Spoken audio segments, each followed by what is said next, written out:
हमें उसको क्या दंड देना चाहिए ये बता दीजिए।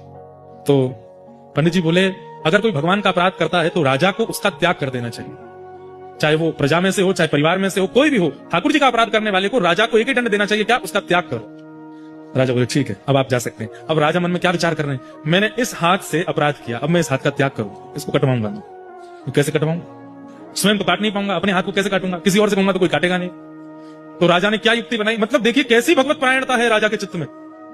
2-3 दिन से जानबूझ करके अपना चेहरा ऐसे बनाया कि बहुत चिंता में है। मंत्री जी ने 3 दिन बाद बड़े संकोच में पूछा, राजन आप बहुत चिंतित दिखते हैं, क्या बात है? तो राजा ने कहा, मंत्री जी मैं तुम्हें बता रहा हूं, तुम किसी को मत बताना। बोले हाँ बताओ।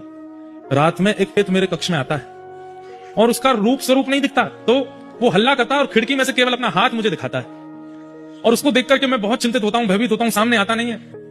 उसकी मुझे बड़ी चिंता हो रही है, वो क्या करना चाह रहा है मैं समझ नहीं पा रहा। मंत्री बोले, आप इतनी सी बात आप चिंता मत करिए। बोले तो हमारी कुल देवी है, उनका खड़ग मैं लेकर के आऊंगा, उस खड़ग की नित्य पूजा होती है, और उस खड़ग को लेकर के मैं आपके कक्ष में सो जाऊंगा। आज रात में जैसे ही वो प्रेत अपना हाथ दिखाएगा मैं उसका हाथ काट दूंगा। राजा बोले हाँ ठीक है, तुम ये काम कर देना। मंत्री जी नीचे सो गए। राजा चुपचाप उठ करके गए, बाहर जाकर के खिड़की में से हल्ला करके जैसे ही अपना हाथ अंदर किया, मंत्री जी ने खड़ग उठा करके हाथ काट दिया।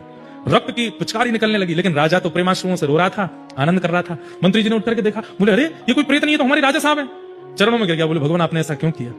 तो बोले इस हाथ ने ठाकुर जी के प्रसाद का अपराध किया, इस हाथ का मैं कैसे अपने पास रख सकता हूं, इसलिए इसका त्याग करना था, इसलिए मैंने कटवा दिया। महाप्रभु जगन्नाथ मंदिर में खड़े खड़े व्याकुल हो गए राजा की इस दशा पर। तुरंत अपने पुजारी जी को कहा कि सुनो, अभी इसी वक्त उस राजा को लेकर के आओ। राजा के पास गए तो हाथ में हाथ कटा हुआ है, मल्लम पट्टी लगा रखी थी। बोले ठाकुर जी ने स्वप्न आदेश किया है, आपको बुलाया मंदिर में। ठाकुर जी के सामने गए तो महाप्रभु जगन्नाथ जी अपनी ब्रह्म वेदी पर ऐसे झूम रहे थे। राजा बोले, नाथ आज मुझे लगता है कि मेरी सेवा पूर्ण हो गई। बोले क्यों?